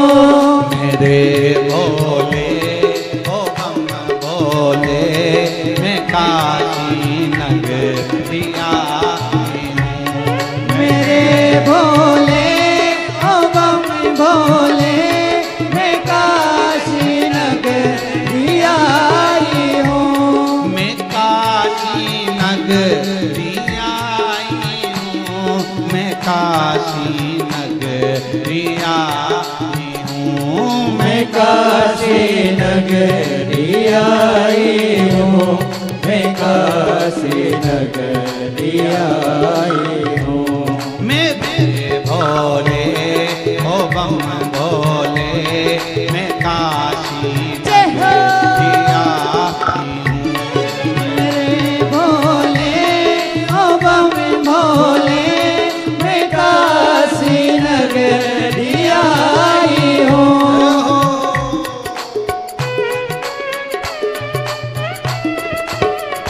हर भोले हर शंभो हर त्रिकाल कैलाश अविनाश।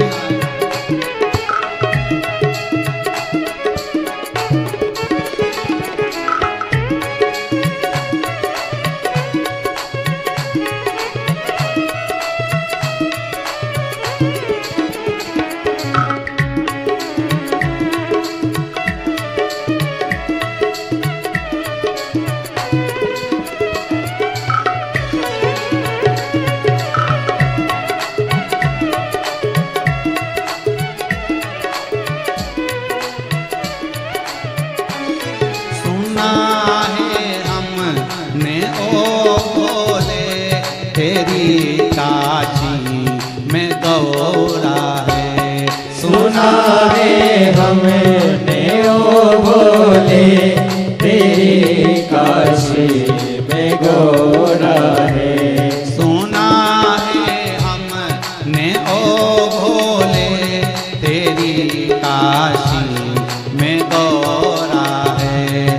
सुना है हमने ओ भोले तेरी काशी में गौरा है। उसी गौरा को पाने को मैं काशी नगरी आई हूँ। उसी गौरा को पाने को मैं काशी नगरी आई हूँ। मेरे भोले ओ बम भोले मैं काशी नगरी आई हूँ। मेरे भोले ओ बम भोले मैं काशी नगरी आई हूँ। मेरे भोले ओ बम भोले मैं काशी नगरी आई हूँ। मेरे भोले ओ बम भोले मैं काशी नगरी आई हूँ। हर हर महादेव है। भगवान शिव ओघड़दानी त्रिकालदर्शी कैलाशी अविनाशी शंकर की कथा कर रही है महाराज। उस पर किया गया विश्वास आनंद दे जाता। कुछ जो गौ माता निकली है उनके द्वारा जो दूध प्राप्त हुआ है वो शिव के कंठ की जलन को रोकता है। 5 गाय में से एक गौ माता है बहुला। बहुला, वो बहुला गाय का पुत्र है मनोरथ। गाय अपने बछड़े को दूध पिला रही थी। हमारे वैष्णव धर्म में एक नाम पड़ता है मनोरथ, मनोरथी। आज कार्यक्रम का मनोरथी कौन है, कौन भागवत करा रहा है, कौन शिवपुराण, इसका मनोरथी। मनोरथी शब्द कहां से आया? बहुला गाय के पुत्र से आया, मनोरथ से, मनोरथ से मनोरथी बना।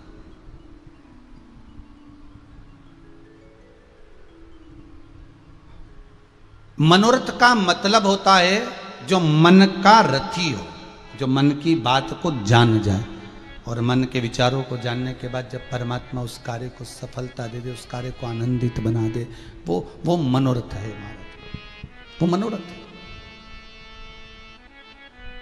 अब मनोरथ दूध पी रहा था, बहुला गाय का। उसको दूध पीते पीते उसके मुख में फेन आ गया। बछड़ा जब गाय का दूध पीता है तो मुख पर फेन आ जाता है। वो फेन हवा में उड़ा।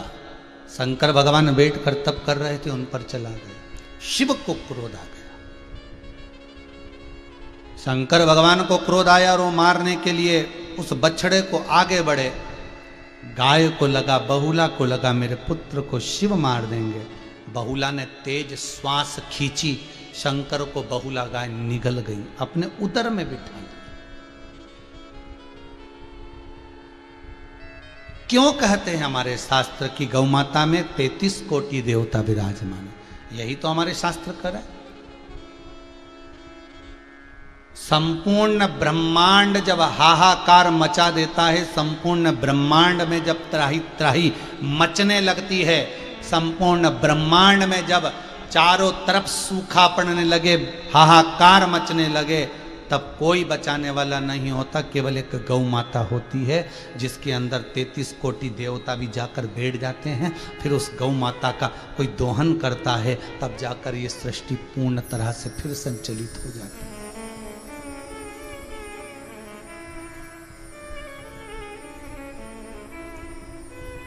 विवेक बुद्धि में श्रेष्ठ होती है गौ माता। कई लोग उनको कह देते हैं ये ढोर है, ये पशु है। नहीं, वो माता है। गाय कभी घड़ी नहीं बांधती, पर तुम्हारे दरवाजे पर अगर 3 बजे भोजन मिलता है तो 3 बजे दरवाजे पे आके खड़ी हो जाती है। गाय कभी घड़ी नहीं पहनती, पर 1 बजे आपके दरवाजे पर 1 रोटी मिलती है तो 1 बजे वो खड़ी मिलेगी। नहीं दोगे दरवाजा बजाएगी, थोड़ा सा पांव हिलाएगी, सींग हिलाएगी, वहां खड़ी रहेगी। यहां से कोई आएगा। और गाय उसी के दरवाजे पर जाती है जिसके दरवाजे से आशा लगी होती है, जिसके दरवाजे पर मिलता है। कोई डंडा लेकर 2-3 दिन भगा दे, गाय वहां नहीं जाती। आस जहां लगी हुई है, विश्वास जहां जुड़ा हुआ है, वहीं से प्राप्त होता है।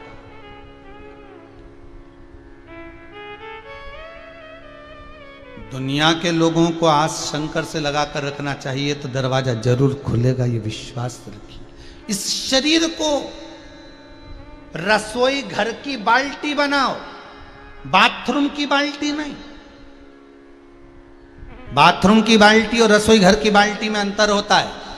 रसोई घर की बाल्टी में पूजन का पानी भराता है, साफ पानी भराता है, और बाथरूम की बाल्टी में कपड़े के धोवण का पानी भराता है, और उसमें भी दिन रात फचीटा होता रहता है। दे पछीट। इस शरीर को बाथरूम की बाल्टी मत बनाना। इस शरीर को, इस मन को अगर बनाना तो रसोई घर की बाल्टी बनाना, जिसमें निर्मल जल भरा रहे, जिसमें भगवान की पूजन का जल भरा रहे, जिसमें शिव महापुराण भरी रहे।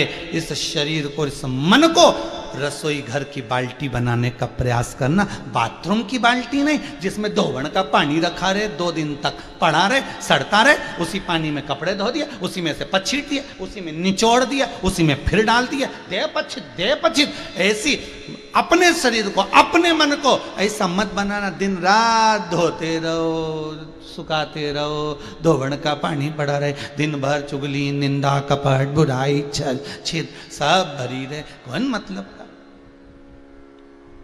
काम, क्रोध, लोभ, इन तीनों में सबसे बेकार होता है लोभ। सबसे बेकार। काम से मन बिगड़ जाता है, क्रोध से बुद्धि बिगड़ जाती है और लोभ से मृत्यु बिगड़ जाती है। काम से क्या बिगड़ा? मन। क्रोध से क्या बिगड़ा? बुद्धि। क्रोध जब आता है व्यक्ति बुद्धि चली जाती है, उसको मालूम ही नहीं पड़ता। जब गुस्सा आता है ना तो किसी को नहीं देखता, कौन मम्मी कौन पापा कौन भाई कोई बंधु कौन सखा कौन पत्नी कौन बच्चे, किसी को नहीं देखता। बस गुस्सा आया और बड़बड़ा जो चिल्ला चोट कर इन सामान बिका नहीं, ये करन वो करा, वो जाए गुस्से में। क्रोध में बुद्धि बिगड़ गई, काम में मन बिगड़ गया और लोभ में मृत्यु बिगड़ गई। अंतिम समय, अंतिम बिंदु लोभ में बिगड़ गया। लोभ आया तो आपने अपनी परिवार को भी डुबो दिया, घर को भी डुबो दिया। जरा से लोभ के चक्कर में इतने बढ़िया घर में 5 लाख रुपए रखे थे, इतने बढ़िया रखे थे, इतने में किसी ने कह दिया और रिश्तेदार को दे दो, उसमें कुछ क्या मिलता है भगवान, ऊपर से मिल जाएगा थोड़ा कुछ परसेंट कुछ ब्याज। और घर में रखा हुआ वो 5 लाख रुपए उठा के उसको दे दिया। वो 5 लाख रुपए ले गया, 25 बार फोन लगा दिया, भैया दे दे दे भैया। पहले तो उसने 2-4-6 महीना ने ब्याज भी दिया, उसके बाद तो अब तुम मांगने जाओ तो वो तो यूंच खड़ा, तो खा के भग रहे क्या, तो दे दे नहीं दादा।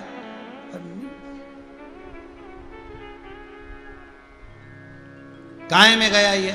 अब वो 5 लाख रुपए देते तो काम करता तो व्यापार करता तो धन आता तो परिवार चलता। अर्थात काम में मन बिगड़ गया, क्रोध में बुद्धि बिगड़ गई और लोभ में अंतिम अवस्था बिगड़ गई, मृत्यु बिगड़ गया। फिर सुहाया ना। ये जितने जितने असुर मरे हैं ना, ये जितने राक्षस मरे, ये काम और क्रोध में नहीं मरे, ये सब लोभ में गए। तो उठा के देख लो, वो कौरवों की पूरी परिवार चले गया वो लोभ में। एक सुई के नोक के बराबर नहीं दूंगा, एक सुई की नोक के बराबर नहीं दूंगा। तो भगवान भी बैठे बैठे सोचे मत दे, हम तो तीर की नोक पे ले जाएंगे, तू काहे चिंता करे, धर लेते नीचे रख।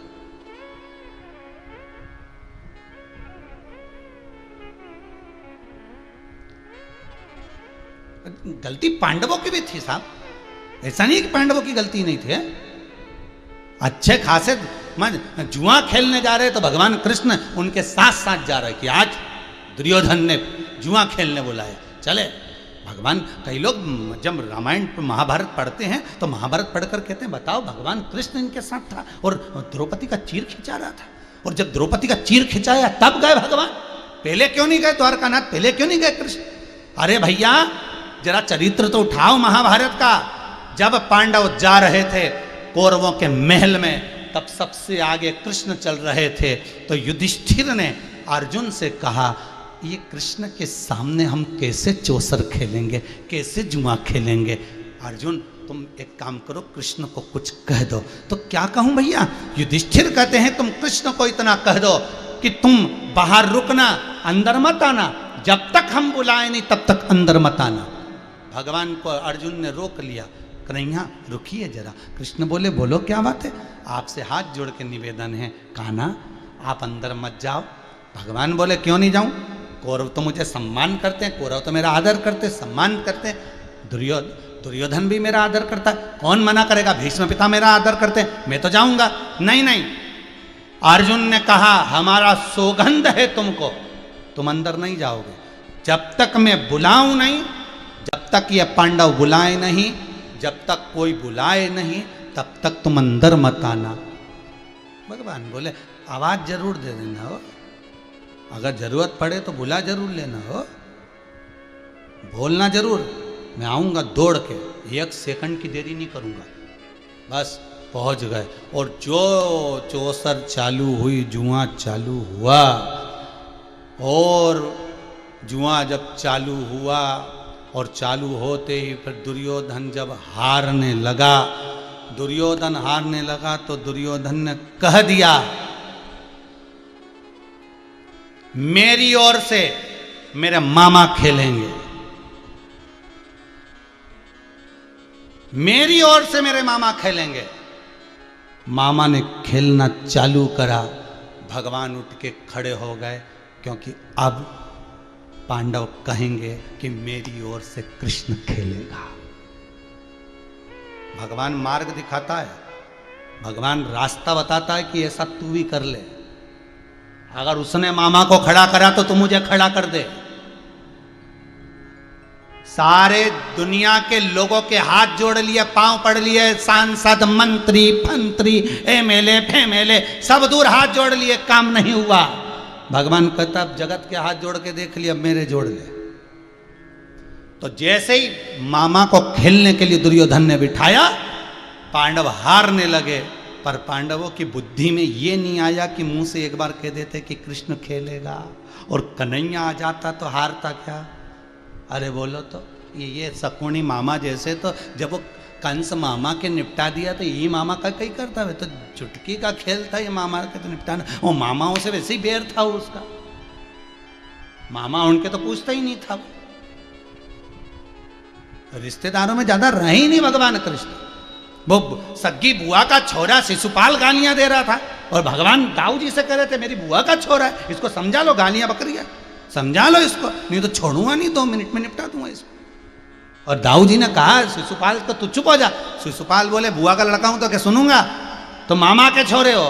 बस मामा और बुआ फिर वो लफड़ा हो गया कि छोड़ू ही नहीं, और इसकी 100 गाली पूरी हुई, इन्हें सुदर्शन उठा के निपटा दिया। जा अरे भगवान कृष्ण कहते हैं सब लुटेरे हैं। जब व्यक्ति मरता है उसके कपड़ों को बाहर फेंक दिया जाता है। बोलो फेंकते कि नहीं फेंकते? जब व्यक्ति मरता है उसके कपड़ों को बाहर फेंक दिया जाता है। जिस चद्दर पे सोया था चद्दर बाहर फेंक देते हैं, जिस गादी पर सोया था गादी बाहर फेंक देते हैं, उसके कपड़े बाहर फेंक देते हैं, उसका खाया हुआ अन्न बाहर फेंक देते हैं। तो वो जो सोने की अंगूठी और चेन पहना था वो क्यों नहीं फेंकी रे? जब तुमने उसका कपड़ा फेंका, सामान फेंका, तो चेन और अंगूठी भी फेंक देते। वो तो अंदर रात के ही धर ली और सब फालतू का सामान फेंक दिया। अब सोचो इनसे बड़ा चोटा कौन होगा, इनसे बड़ा लुटेरा कौन होगा, इनसे बड़ा लोभी कौन होगा। और एक तरफ तो क्या, हमारा घर, हमारा परिवार, हमारा कुटुंब, हमारा पिता, हमारी माता, हमारा भाई, हमारा बंधु, हमारा सखा, और लुटेरे यही हैं। रात को ही निपटा जाएंगे और सुबह सब फेंक ही आएंगे जो काम का धर दिया। तो इतना प्रेम। तो भगवान कृष्ण कह रहे हैं कि दुर्योधन के मुख से निकला है कि शकुनी मामा खेलेगा, तो पांडव कहेंगे मेरा कृष्ण खेलेगा।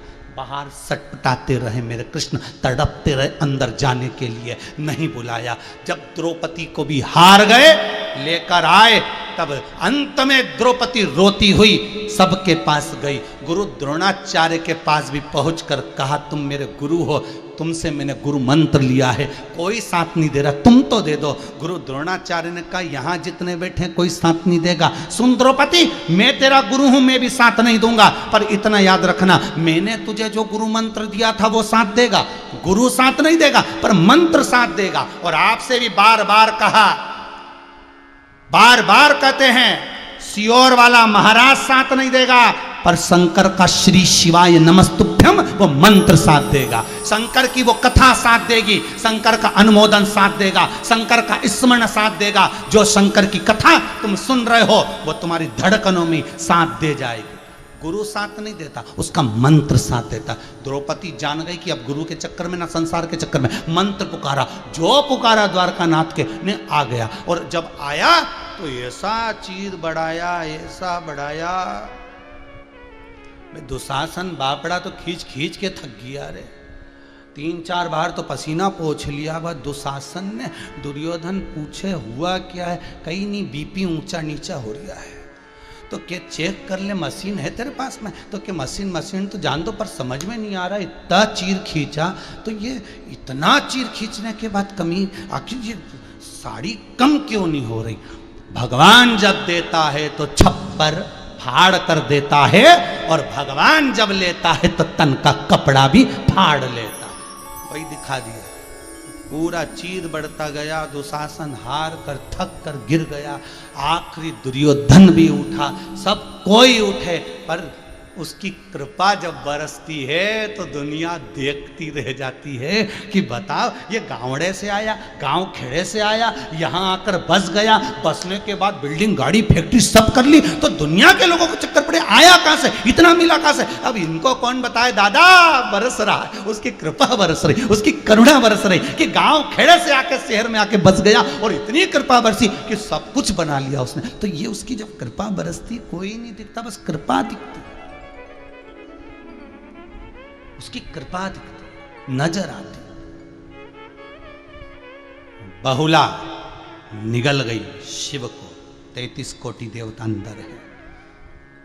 पूरी पृथ्वी जब नष्ट होती है तब गौ माता अपने सींग पर पृथ्वी को धारण कर लेती कि मैं हूं, चिंता मत करना, तुमने मुझे एक रोटी दी है, तुमने मुझे एक निवाला दिया है, ये आप लोग जो गौ माता के लिए दान देते हो और जो ये टैंकरों से पानी आके डलता है, गौ माता पीती है, सब ये कोई साधारण आपका दिया हुआ दान, गौ माता के निमित्त से किया हुआ सत्कर्म, आपके दरवाजे से अगर आप एक रोटी भी दे रहे हो वो खाली नहीं जाएगा। आपको फिर निवेदन है, गाय, ब्राह्मण, संत, साधु, सन्यासी, तपस्वी, साधक, उपासक और घर की बहन बेटी, इनको दिया कभी नहीं घटता। आपने दिया आपको मिलेगा, घटेगा नहीं, घटना नहीं है, समाप्त नहीं होगा, वो मिलेगा, वो समाप्त नहीं होगा। बस उसको पहचान के नेत्र चाहिए, उस शंकर को, ओघड़ी को पहचान की दृष्टि चाहिए। और जब पहचान की दृष्टि एक बार मिल गई, एक बार प्राप्त हो गई, फिर जीवन का सुख प्रदान कर देती है। पहचान लो शंकर। आज शिव प्रदोष है, भौम प्रदोष है, शंकर की कथा आपको आज प्रदोष के दिन अगर श्रवण करने को मिल रही है और बाबा ने ऐसी कृपा करी है, इस कुबेर भंडारी के द्वार से आप सुन रहे हो, सोमानी परिवार सूरत गुजरात में बैठकर आनंद कथा का रसद स्वादन करा रहा, ऑनलाइन चल रही है, तो बाबा की कृपा ही है। हम फिर कहेंगे, सोमानी परिवार का कहे पूर्वजों के माता पिता और माता पिता के भी माता पिता, दादा परदादा के पुण्य की गुल्लक जब भर आई है, तब जाकर ये कहीं शिव महापुराण की कथा हो पाई।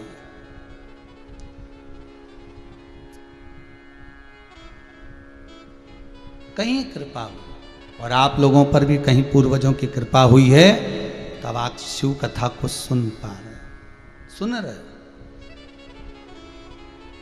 जितने लोग टीवी पर सुन रहे हैं उससे ज्यादा लोग मोबाइल पर भी श्रवण कर रहे हैं। अपार घर घर, गली गली, मोहल्ला मोहल्ला, क्षेत्र क्षेत्र। और सबसे प्रसन्नता की बात तो यह है कि आपने इस कथा को प्रसाद के रूप में दुनिया को दिया है, और दुनिया को अच्छा दिया है, तो यह विश्वास रखना आपको भी अच्छा ही मिलेगा। आपने 4 लोगों को फोन लगाकर कहा शिव पुराण आ रही 2 बजे से 5 बजे तक चल रही है, आज 6ठा दिन हो जाएगा, कल 7वां दिन हो जाएगा, शिव पुराण आ रही है, जरूर देखो, ये अमृत है, औषधि है, रतन है, जिसने ले लिया उसका जीवन बन गया।